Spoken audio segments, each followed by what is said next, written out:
Hey guys, this is Adam Long here. I'm going to talk to you a little bit about a couple of formative assessment tools that you can use in your classroom. I'm going to introduce you to Kahoot. Kahoot's been around for a little while and has become pretty popular. So a lot of people know about it, but if you don't, I'm going to give you kind of a general overview and a rundown. And we're also going to use Quizizz. It's a formative assessment software or program that is very similar to Kahoot, and there are some slight differences, and depending on what you're looking for in your classroom, you may prefer one over the other. So I chose to do this over Kahoot and Quizizz because I'm most familiar with them, and I use them both frequently in my class. And I think as a teacher, if you can be aware of how you can leverage this technology, then you can really boost student achievement. So this is the homepage for Kahoot. Kahoot offers you an opportunity to gamify your formative assessments in your class and actively engage your learners.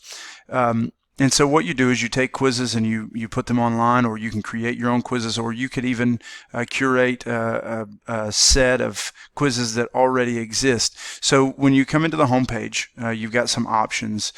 You can discover, you can look at Kahoots. If you've already done Kahoot, you can check out your reports, and it's going to give you data. So if you're looking through the Kahoots that I've created, what I was able to do is I was able to create different levels of assessments for my students through each standard, and so each Kahoot is scaffolded. So for example, the first Kahoot was 13 questions and it just covered standard 1. The second question had 19 questions and it covered standard 2, and so on and so forth. When you click play, you are able to determine if you want to play in a team mode, or if you want to go with one-to-one with devices. When you go back, you can go back through and you can discover different subjects or topics that you would like to play Kahoot, and you can quiz your students over a variety of things and break up the monotony. And then once your students have completed the quiz, then you can come through and you can assess the data. One I think drawback is the data that gets provided is in a spreadsheet. So you click download, and you get an Excel spreadsheet, and it takes a little while to load. Now, when we compare this to Quizizz, Quizizz is extremely similar.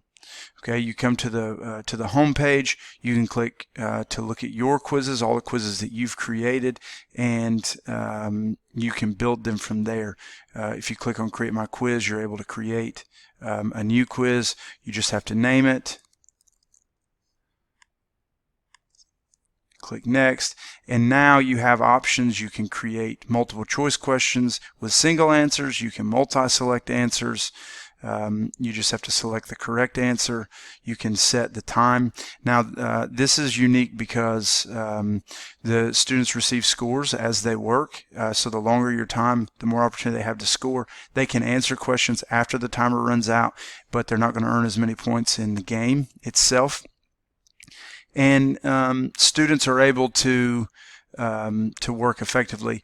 What Quizizz does is they check more for accuracy than points, but they also award students for knowing the information more quickly. If you don't want to create questions, you click the teleport button, and you can type in any topic that you would like, and any number of questions pop up. All you have to do is click Add to add that to the current quiz that's created. So you click Add, and all of a sudden now you have a new question. One of the greatest features of Quizizz is that as your students are taking your quiz, you can come through and you can watch data, and you have a live dashboard. So as you're assessing your students and you're determining what it is that they do and don't know, your students' responses are recorded, and you're able to see how they've done on different portions of your quiz, and you can identify questions, you can identify standards. And in this regard, I think it makes Quizizz just a slight bit more user-friendly. You know, just like with Kahoot, you're able to scaffold your quizzes, so you can categorize and scaffold just like you would on Quizizz, and keep collections. You're able to add classes through Google Classroom, and really just provide a unique experience throughout your formative assessments. The students can take the quizzes on their mobile device, or they can do it on a laptop and go from there. And really, both Kahoot and Quizizz do a great job of collecting data and allowing you to assess data and making your job as the teacher easier. And both are effective, but different classrooms require different things. So I hope this helps. Thanks.